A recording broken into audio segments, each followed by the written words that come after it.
আসসালামু আলাইকুম অষ্টম শ্রেণীর শিক্ষার্থীরা, কেমন আছো তোমরা? আজকে থেকে আমাদের চ্যানেলে তোমরা তোমার অষ্টম শ্রেণীর সকল গণিতের সমাধান ধাপে ধাপে পাইতে থাকবা। এটা তোমার স্কুলের পরীক্ষার জন্য এবং তোমার অবশ্যই জুনিয়র বৃত্তি পরীক্ষার জন্য খুব বেশি গুরুত্বপূর্ণ। আজকে আমরা এইরকম বৃত্তি পরীক্ষার একটা প্রশ্ন নিচ্ছি যেটা আমাদের দাখিল বোর্ডে 2025 হয়েছিল। এটা মূলত আমাদের কোন অধ্যায়? চতুর্থ অধ্যায়, বীজগণিতীয় সূত্রাবলী ও প্রয়োগ। তো এই ইজি অঙ্কটা এবং গুরুত্বপূর্ণ অঙ্কটা কীভাবে করানো লাগে এই বিষয়ে বিস্তারিত কথা বলতেছি। আর চ্যানেলটা যদি সাবস্ক্রাইব করে না থাকো এখনই করে নাও, কারণ আজকের পর থেকে তুমি একদম নিয়মিত আপডেট পাইবা তোমার অষ্টম শ্রেণীর গণিতের যা যা প্রয়োজন স্কুলে ভালো করার জন্য প্লাস পরীক্ষায় ভালো করার জন্য। তো চলো ক্লাস শুরু করি। যদি আমি 1 নাম্বারটার দিকে তাকাই, এটার ক নাম্বারে আমাদের x+1/x এর মান নির্ণয় করতে বলছে। তো এটার জন্য উদ্দীপকের হেল্প নিতে হইব। তো প্রথমে আমরা লিখতেছি দেওয়া আছে, তারা কি দিয়ে দিছে? x² - এর √3x + এর 1 = 0। আচ্ছা, এটা সহজ কথা তোমার আমি শিখাই দিই। এখানে যদি আমি বলি ঘাতের বা পাওয়ারের দিক দিয়ে সবচেয়ে বড় কে, তুমি বলতে পারবা? পাওয়ার আসলে কোনটারে বলে? উপরে যেটা থাকে, যেটা আমরা সূচক বলি, কেউ ঘাত বলে, কেউ পাওয়ার বলে, এক একজন এক একটা বলে। মূলত সেই যে জিনিসটা এক্সের উপরে 2 আছে, এই যে এখানেও তো একটা এক্স আছে, কিন্তু এটার উপরে কিছু নাই, তাহলে এটার উপরে 1 আছে। আর এখানে কোনো এক্সই নেই, তাহলে এখানে এক্স যদিও আনি, এক্সের পাওয়ার কত? 0। তো সেই হিসেবে সবচেয়ে বড় পাওয়ার এইটার, দ্বিতীয় পজিশনে সে, আর তৃতীয় পজিশনে এটা। এইরকম অঙ্কগুলোতে তুমি সব সময় পাওয়ারের দিক দিয়ে দ্বিতীয় পজিশনে যে আছে তার সমানে আরেক পাশে পাঠাই দিবা। কি বলছি? যদি এই টাইপের অঙ্কগুলি থাকে, পাওয়ারের দিক দিয়ে দ্বিতীয় পজিশনে যে থাকবো তার তুমি সমানের এক পাশে পাঠিয়ে দিবা। তো আমি ওই কাজই করতেছি, x² আর 1 লিখে দিলাম। সেই পাশে মাইনাস ছিল, ওই পাশে অবশ্যই কী হয়ে যাব? প্লাস হয়ে যাব, কারণ এক পাশ থেকে আরেক পাশে গেলে চিহ্ন অবশ্যই পাল্টায়। এখন দেখো, আমি চাইতেছি কি আমাদের এক্সটা এই পাশে এসে পড়ুক। এটার নিচে ঠিক আছে, কিন্তু আমি এক্সটারে চাইতেছি। এক্স এই পাশে √3 সাথে একত্রে আছে, মানে গুণাকারে আছে। তো এই পাশে আসলে কী হয়ে যাব? ভাগ। আর ভাগ হইলে আমরা কই লিখি? জানা আছে, কই লিখি? নিচে। এই যে নিচে পাঠিয়ে দিছি। এখানে শুধু তাহলে রয়েছে শুধু একটা √3। এখন অঙ্কের একটা সুন্দর একটা নিয়ম আছে, আমরা চাইলে নিচের হরের সাথে লব যদি একাধিক পদ বিশিষ্ট হয়, মানে এখানে আমি দুইটা পদ দেখতেছি, লব যদি একাধিক পদ বিশিষ্ট হয় তাহলে আমি হরের সাথে ওই লবের একাধিক পদগুলোর একটা একটা বা আলাদাভাবে লিখতে পারি। ঘটনাটা এইরকম, লব হইতেছে আমাদের x² + এর 1 আর হর হইতেছে x। তো আমি এই হরের সাথে মানে এক্সের সাথে একবার x² লিখতে পারি। তারপর এখানে কোন চিহ্ন আছে? প্লাস, প্লাসটা এখানে দিয়ে দিতে পারি। আবার নিচের হরটা এক্সের লিখতে পারি। এখানে কি আছে? 1 আছে না, লিখে দিতে পারি। এখানে √3। একটু কাটাকাটি করি, এখানে x² আছে মানে 2টা x। তো একটা x দ্বারা যদি আমি 2টা xের কাটি, কয়টা x থেকে যায়? অবশ্যই একটা। আর এখানে রইল 1/x, মান কত জানছি? √3। আর আমাদের কাছে মনে হয় এটার মানে জানতে চেয়েছে, তো কমপ্লিট। x+1/x এর মান কত? √3। অঙ্ক খুব ইজি, জাস্ট একটা প্রসেস মনে রাখবা, সমানের দিক দিয়ে পাওয়ারের দিক দিয়ে যে দ্বিতীয় পজিশনে থাকবো তার তুমি সমানের এক পাশে পাঠিয়ে দিবা, বাকি সবারই না কাজ করতে থাকবা, অঙ্ক হয়ে যাবে ইজিলি। খ নাম্বারটার দিকে তাকাই, আমাদের x³ + 1/x³ এর মান 0 এটা দেখাইতে বলছে। তো ঘটনা তো আমরা অর্ধেক এখানেই করে ফেলছি। আমরা x+1/x এর মানটা জানি, তো লেখো ক হতে x + এর 1/x = √3 ছিল। এখন এটা আমাদের লেফট হ্যান্ড সাইড, তো বললাম আমরা লেফট হ্যান্ড সাইড বা বাম পক্ষ, যার যেটা ভালো লাগে দিতে পারো। x³ + এর 1/x³। এখন তুমি কি a³ + b³ এর সূত্রগুলি জানো? a³ + b³ এর সূত্রগুলি বলতেছি কেন? এটার আমার দুইটা সূত্র আছে, একটা হচ্ছে আমাদের উৎপাদকের, আর একটা আমাদের মান নির্ণয়ের। উৎপাদকের সূত্রটা কি? উৎপাদকের সূত্র হইতেছে a + এর v * a² - এর ab + এর v²। আর মান নির্ণয়ের সূত্র কি?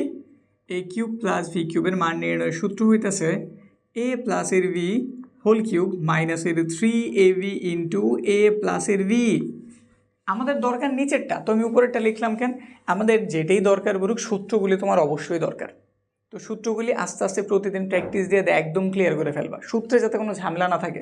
কারণ এই অঙ্কগুলি তুমি যে অঙ্ক দেখতেছো না, এগুলো তোমার 19-এও আছে, বুঝছি? তো এখনই তোমার ভিত্তিটা মজবুত হয়, 19-এ গিয়ে অধ্যায় তোমার একদম ইজি, মানে দেখবা প্রথম থেকেই তুমি ম্যাক্সিমামই পারবা। ঠিক আছে? তো এই জন্য বলতেছি সূত্রগুলি মাথায় খুব সুন্দরভাবে সাজায় গোছায় রাখবা, যখন যেটা প্রয়োজন জাস্ট খালি এখান থেকে নিয়ে নিবা। এখন আমাদের এইখানে যেহেতু মান দেওয়া আছে, এই যে আমি মান তো জানি, তোমার উৎপাদক নেওয়ার কোনো প্রয়োজন নেই, আমি নিব মানেরটা। এই যেটা এইখানে আমার এবি দিয়ে করছি, ঠিক আছে? অঙ্কে তোমার এবি নেই, অঙ্কে আমি যে এটারই চিন্তা করতেছি আর এটারই বি চিন্তা করতেছি। সূত্র মধ্যে লিখতে হবে a + এর v, a মানে x আর v মানে হইতেছে 1/x। এ প্লাস ভি হোল কিউব মাইনাসের 3 এ আর ভি, এই যে আমাদের এ আর এইগুলো আমাদের ভি, ইন্টু হইতেছে এ প্লাসের ভি, এই যে লিখে দাও এ প্লাসের ভি, উপরে আছে কি কিছু আছে না নাই? এখন এটার মান কত তুমি তো জানো √3, দিয়ে দাও। উপরে কি আছে কিউব, উপরের এক্স নিচের এক্স কেটে দিছি, একটা মাইনাস আছে দিলাম। এটার মান কত, ওই যে এটাই তো √3, দিয়ে দিলাম। এখন √3 এর উপরে কিউব আছে, এই যে √3 তার উপরে আছে কি কিউব, এটার অর্থ হইতেছে আমি 3টা √3 রে গুণ করতেছি, 1টা 2টা এবং 3টা। দেখো আমি যদি আবার 2টারে গুণ করি অবশ্যই চাইলে একটি স্কোয়ার লেখা যায়, আরেকটা যেমন আছে ঠিক ওই রকম রুটের স্কোয়ারে কাটা যায়, এই বেসিকগুলি আমরা অবশ্যই জানি। রুটের স্কোয়ারে কেটে দিচ্ছি, এখানে শুধু একটা 3 আর এখানে √3। তো আমরা এটা থেকে এটা জানছি। এখন প্রতিবার তোমার এভাবে ভাঙার কোনো প্রয়োজন নেই, তুমি চাইলে জাস্ট একটা ফর্মুলা মনে রাখবা। ধরো এর উপরে রুটের উপরে কিউব দেওয়া আছে, তুমি একটা পূর্ণ লিখবা আর একটা রুটের লিখে দিবা, এইটুকুই তথ্য, আর কোনো তথ্য নেই, আর কোনো হিসাব নিকাশও যাওয়ার প্রয়োজন নেই। যদি তুমি জানতে চাও এই জন্য বুঝাই দিলাম। কিন্তু ঘটনাটা এই যে এ রুট আছে, তার উপরে কিউব আছে, একটা নর্মালি লিখে দিয়েছে আর একটা রুটের লিখে দিয়েছে, কাজ শেষ। তো এখানটা তো সেম ফর্মুলা 3√3, এখানে আছে 3√3, এটা যা এটা তো তাই। তো 3টা √3 থেকে 3টা √3 চলে গেলে কি থাকে 0, আর আমাদের এইখানে রাইট হ্যান্ড সাইড বা ডান পক্ষ 0 দেখাইতে বলছে, তো লেখা দাও is equal to right hand side. তো finally left hand side is equal to right hand side. কী করতে বলছিল দেখা হচ্ছে, তো লেখা দাও শুট। আমরা চাইলে বাংলায়ও লিখতে পারতাম বাম পক্ষ সমান ডান পক্ষ, কী করা হলো দেখানো হলো, শেষ। এর বাইরে তো আর কিছু না। এখন আমাদের গ নাম্বার এখানেই জায়গা হয়ে যাব। গ নাম্বারে কি দিয়ে দিছে, এইটুকের মান জানতে চেয়েছে। তো এইবারও আমরা যে মানটা জানছি একটু তুলে নিই। আমরা এটা কতে জানছিলাম, তো গ এর জন্য আমরা এটার হেল্প নিতেছি, তো লিখতেছি ক হতে আমরা মান জানছি x + 1/x = √3। এটা আমাদের প্রদত্ত রাশি, তো লিখলাম আমরা প্রদত্ত রাশি।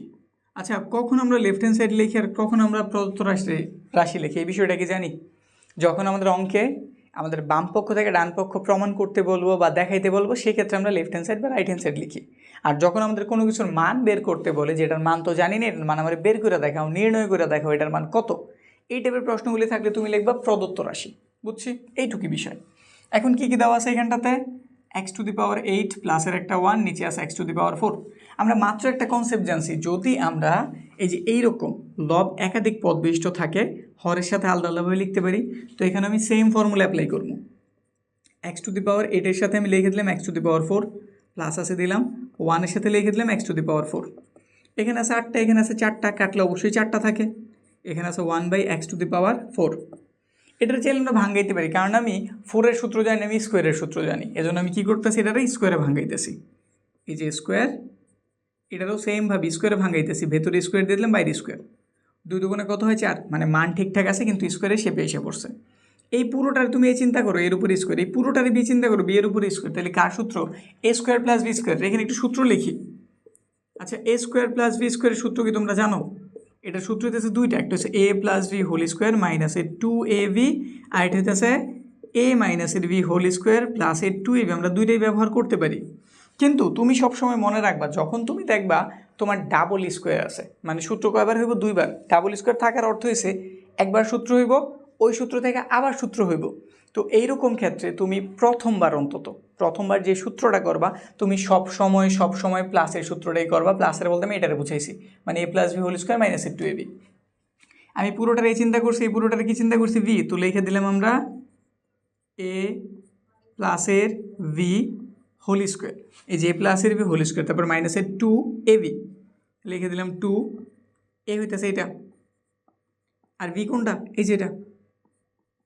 বুঝছি তো কী করছি, আমাদের এখানে স্কোয়ারের উপরে স্কোয়ার আছে, এই জন্য সূত্র কয়বার হইব, 2বার।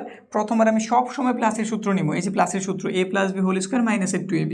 এটারে ধরছি v, এটারে ধরছি a + v² -2 লিখছি, তারপর a লিখে দিছি, v লিখে দিছি।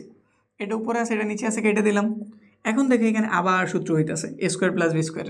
এই যে বাইরের এই টুকরে চিন্তা দিয়ে শুধু ভেতরের টুকরে চিন্তা দাও, a² + v²। এবার তুমি চিন্তা দিবা তোমার মান কিসে দেওয়া আছে, প্লাসে নাকি মাইনাসে।